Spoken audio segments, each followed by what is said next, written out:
The problem many retirees face today is they don't want to run out of money in their lifetime. And it's harder than ever because people are living longer and longer, and inflation is here and it's making things that you buy get more expensive over the rest of your life. And so in today's episode, we're going to focus on how retirees should invest today to ensure that they don't run out of money in their lifetime. I'm Brad Lineberger, certified financial planner. And I'm Matt Callahan, certified financial planner. And we're with Seaside Wealth Management in Carlsbad, California. Let's dive in. All right, so Matt, retirees today have a real challenge, and that is they are living longer and longer, and the cost of everything that they're buying is going up, and that trend is not going away anytime soon. So how should people think about investing effectively today in this environment? Yeah, you bring up some good points. And I mean, we've seen it where people that are maybe undersaved, but we even see people that are oversaved, and they all have this fear. So you're not alone out there when you're feeling these pressures on you and that you could run out of money. It's a real thing. But I guess one of the biggest roadblocks I see is that people are taught that, retirement is the finish line. Right. And so they're like, oh, yes, I got to the finish line. I'm good to go. I need to take a big step back on my investments and get more conservative. Yeah, that's where I was going, is to be more conservative in your investments, which I'm not saying you don't need to get more conservative, but the roadblock is people get too conservative when they're getting to their finish line. Too conservative too soon. But I would argue that this is the starting point. And retirement, you mentioned that people are living longer. So we're looking at 20, 30, 40 years in retirement, right, that you need these dollars to make it. So, and not only do you need them, you need to be able to take more out every single year because the cost of everything we buy is getting more expensive. They need to grow, right? And inflation is a real thing, and that's another roadblock that people, when they're doing their own planning or lack of planning, if you want to say it that way, they're not accounting for life getting more expensive each year. Well, and they say inflation peaked in 21, 22, and it's gotten better since then. Tell that to my wallet when I go to the grocery store. Yeah, they say you want to party like it's 1999, but I want to buy groceries like it's 1999. Right? Went to Costco and $200, I got 8 items. I was like, what? I thought I had a hole in my bag and things fell out. Right. But think about that, though. 99. Think about what we were paying for everything. And most people listening to this are going to have a retirement that lasts that long. That was, 26 years ago. Mm-hmm. And most people are going to have a retirement that's that long or longer. And so that's a very real phenomenon. The cost of stuff we were buying back then was way less. Right. So let's talk about investing. We got to focus on the real return. So people need a return after inflation that actually stays ahead of inflation. How should they do it? Great. Yeah. So, I mean, the number one thing that's been proven over and over to beat inflation, keep up and beat inflation, is our stocks in the portfolio. But the real return, what you're talking about, is a lot of people just see on paper that they got their 6 to 8%, 10%, whatever they're getting in their portfolio, but they're forgetting to account for inflation. So let's say you're getting 8%, inflation's 3%, now you're at 5%, then taxes, let's take another 2 off there. I mean, your real return on an 8% return is looking like 3%. Right. And 3%, I mean, you're like, oh, you're barely keeping up with the long-term average of inflation. Right. So this thing about getting way more conservative as soon as you retire is kind of a misnomer. That may have worked for your dad's retirement, but that's back in the day, people would retire and then die at 65. They weren't living into their 90s. And so, okay, but you touched on the stock market. So how should a retiree think about the stock market, which can be really volatile, as we know, just up and down a lot in the short run? Yeah, I mean, really, you need to have a balanced portfolio that makes your plan come to life. So it depends is the answer. But if we want to be more general terms, I'm sure a lot of these retirees out here have heard the typical retiree's portfolio is 60% stock and 40% bonds. But the way things have looked in the last landscape of the investment world is that maybe that's even too conservative, and because bonds haven't showed up for a long while. And so we've been seeing a shift in portfolios that maybe 70% stock, 30% bonds is the new 60-40. The new normal. Yeah. Right. Especially, so bond returns have gotten better in recent years, but there's still not much to write home about. And so having a lot of money in bonds has not been that fruitful. But putting 70% of your money in stocks means you're subjected to the volatility of the market. So I always coach people, make sure that you have enough money in an emergency fund to where if we go through a bear market and over a 30-year retirement, you're gonna go through probably 6 bear markets and maybe more in that time span. So do have enough money in your emergency fund. While you're working, I typically coach people 3 to 6 months of cash in an emergency fund is enough. But in retirement, I think at least a year. And if you want to be really conservative and be able to invest more aggressively with your investment portfolio, you could even think about 2 years. Yeah, and before a lot of people would say, 2 years, that's outrageous Right. for amount of cash. But Right. at least now we're seeing in some money market accounts, we're seeing 3-4%. So you're still, Right. keeping up with inflation, maybe even beating it a little bit. Schwab's So paying north of 4. yeah, so I mean the money markets are actually working for you, so it could be beneficial to have it stocked away there. Right. So for a lot of folks, I think about time segmentation, and some people call it buckets of money, but really it's focusing on where am I going to take money from for the next 5 years, and I'm going to invest that pretty conservatively because we don't want to have a stock market drop for any money that we need in the next 5 years. But then for monies that I don't need to touch for years 6 through 15, I can put it into something that's going to grow more, going to pay some dividends, steady growth. And then for any monies that I don't need to touch for 15 years or more, I'm going to invest that really aggressively in all stocks. Right. So I would prefer, rather than just this blanket cookie cutter, 60-40 stocks to bonds or 70-30 as the new normal, as you're saying, I would rather take a much more thoughtful approach and actually have a strategy based on what amount of money are you going to take out of which account, and then invest very specifically customized for each account to that particular person's plan. Yeah, that makes a lot of sense, and it could even you could even do distributions from multiple accounts if you're playing the tax game to make sure that you're staying within certain brackets. Or Talk to me, explain that a little bit. Well, I mean, so a lot of people will just maybe take distributions from their IRAs, which is, as we know, fully taxable as your ordinary income. Right. But maybe you want to take less of the distributions from there, keep taxes lower, and then supplement it with your trust account or your brokerage account, which you could be getting 0% taxes there. Right. So see if you can thread the needle and take IRA distributions up to about that 12% bracket, and then use capital gains for the rest to try and dance that. Right, because I mean, we know that long-term capital gains are 0, 15, or 20, most likely at 15%, depending on the tax planning you've done. And so if you're doing IRA distributions at 12% or 10%, I mean, you're actually paying less taxes from the IRA than what you'd be doing in your capital gains. So instead of just using the brokerage account to keep you at a 15%, it could be cheaper for you to use the IRA as well. Right. So when I think about how retirees should invest, and I think about the big picture, I like to see the Roth IRA be the most aggressive, because for most of our clients, that's the money that they're gonna grow the longest. They're gonna use it either for medical expenses way off in the distant future, or that's the legacy bucket that's going to be given to the kids if they don't need to pull money out of the Roth. So let's be really aggressive. Maybe we're going all stocks in that Roth IRA. Right. But then the taxable account and the IRA, it used to be you take all the money from the taxable account first. So maybe that's a bit more conservative, and you're delaying and you're deferring on that traditional IRA. The script has been flipped really with Secure Act and Secure Act 2.0 and now the One Big Beautiful Bill. The landscape has changed, and I think the rules of the road have changed. And what I mean by that is now I look at, if we could preserve money and leave it to the kids in the taxable account, what a beautiful blessing, because now the kids get a step up in basis when they inherit your taxable account. It's actually kind of a penalty to them to inherit your IRA, because they now have 10 years to pull all the money out of the IRA. And if you're living long, they're inheriting it during their peak earning years.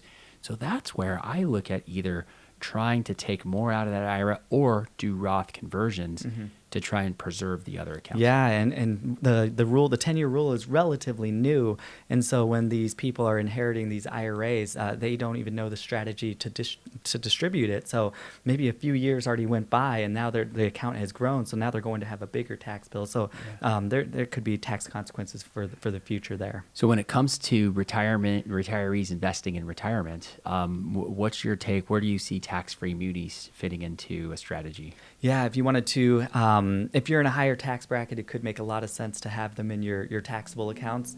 You get some federal tax breaks, and if you buy a state specific, you can get some state tax breaks as well. Right. So as I look at it, one big beautiful bill is passed, making the 2017 Tax Cuts and Job Act permanent.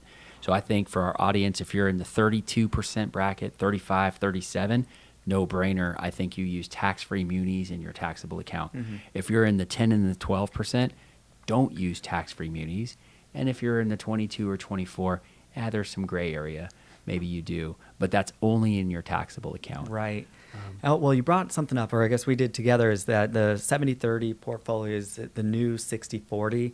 Tell me more. What if someone is too afraid to take that extra risk? The volatility is too much for them. What can they do at that point? Well, and it brings up, so this is where the concept of using an annuity for part of the income, a flooring strategy, as you like to talk about, I think you can start to make a case for the person who is uncomfortable having a lot of money or a chunk of money in the stock market.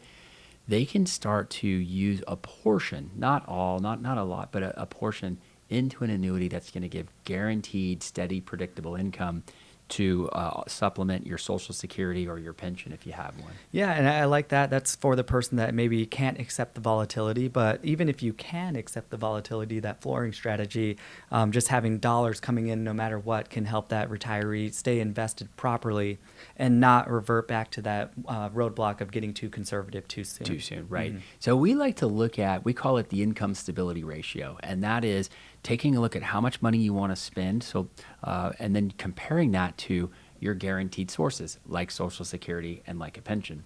And around here, we'd like to see that somewhere between 40 and 60%. So for the person that wants to live on, say, $100,000 a year, 40 to 60% would be 40,000 to 60,000 coming from a combination of Social Security, pension, and if you're not in that range, you can supplement that. That's where that annuity income can come in. Yeah, definitely. And to be clear, I'm a reformed anti-annuity guy that can see the potential for retirees, and it's really a behavioral thing. I think there's something calming about having steady, predictable income to replace your paycheck.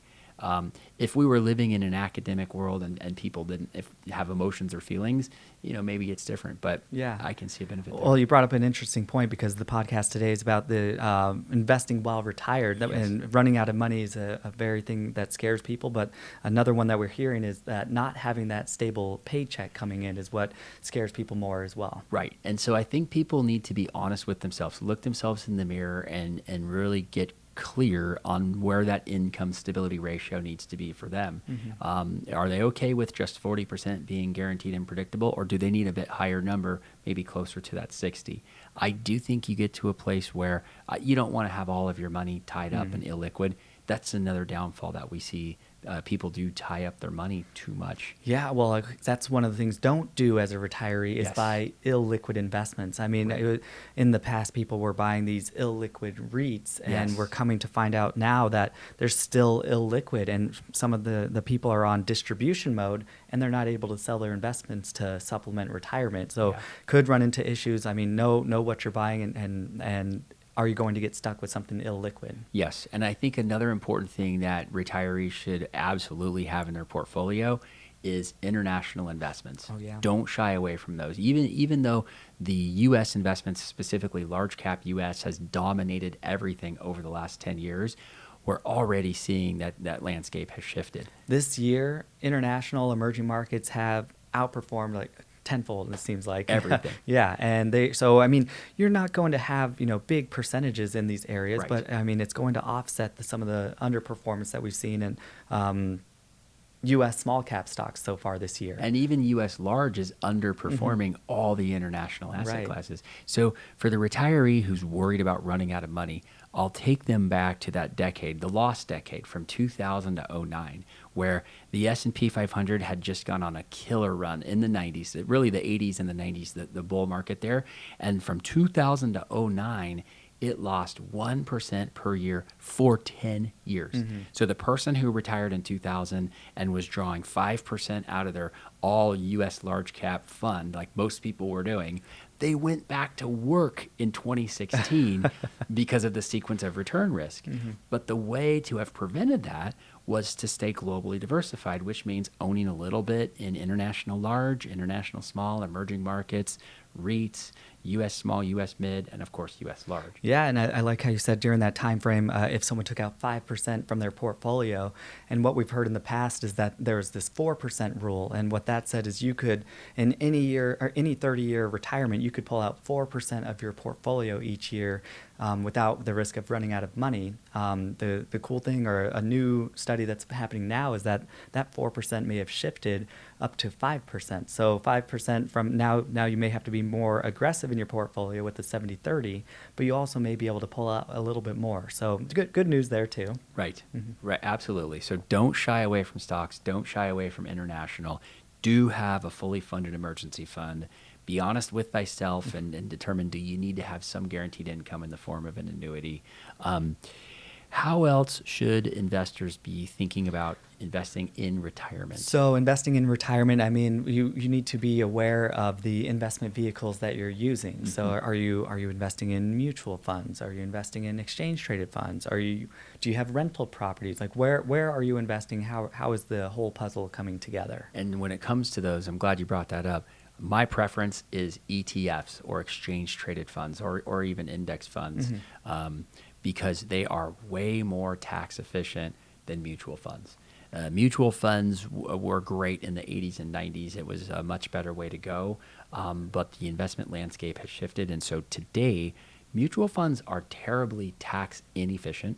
They are expensive.